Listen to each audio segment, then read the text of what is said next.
I just recorded last week. I recorded last week with my buddy Eddie. I was like, well, you know, it would be cool. Why don't you not just call me?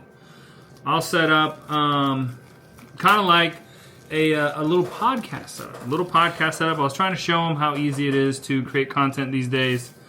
So I had him join a Riverside studio. So he joined my studio in Riverside. We had a great conversation. It was probably, I don't know, what, hour and 20 minutes long. And I want to just show him, hey, look, this is like something you could do. This is realistic for you in terms of content. So the call went really well. My recording was awesome. But I did notice when I was listening back that there were some artifacts in my audio, and there was a little bit of a delay. So immediately, right, I go over to ChatGPT. I go into my Maker Media, which is like where I keep all of my media and content and gear. That project inside of ChatGPT, and I'm like, hey, the Shure SM7B is just not it, because it's XLR and I have to go through an interface. I'm going through a Rode Podcaster or a Rode, which one is this? A Rodecaster Duo. So it is the 2-channel equivalent to the Rodecaster Pro, I think, which is the 4-channel. I have that one, but it's in the studio. Long story short, I'm looking up best USB mic SM7B replacement. And it gives me the Shure MV7, I think is what it was called. So then before you know it, I'm on Marketplace. I'm looking for people that have it for sale. I'm on Amazon looking how much it costs, etc., etc., etc. All of which leads me to, and this is funny because I prompted it and I said, well, I think it's got a micro USB connector. I was like, well, those are kind of finicky. Maybe something has USB-C. So I asked it, what about a USB-C alternative? And it basically came back and said, those are all fake. None of them are really that good. And then it very subtly says at the bottom,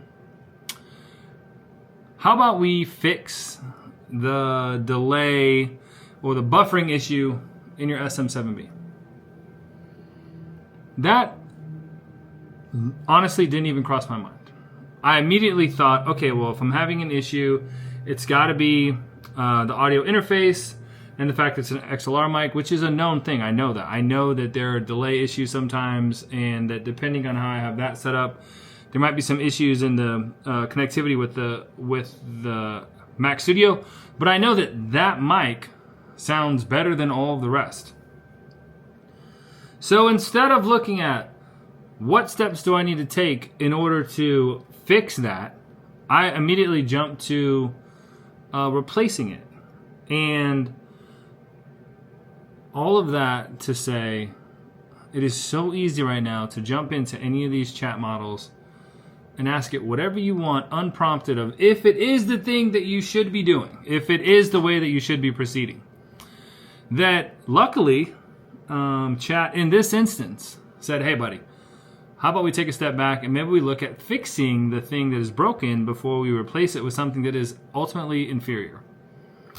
So nonetheless, I need to check to make sure my levels are set correctly.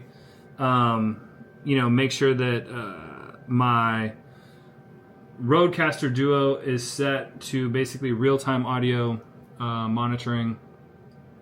And those should address the issues. I don't need to replace the gear, right? I just need to fix the setup that I have now because honestly, I never really optimized it. I set it up, it was working, I just started recording, I never really noticed the delay that was too significant.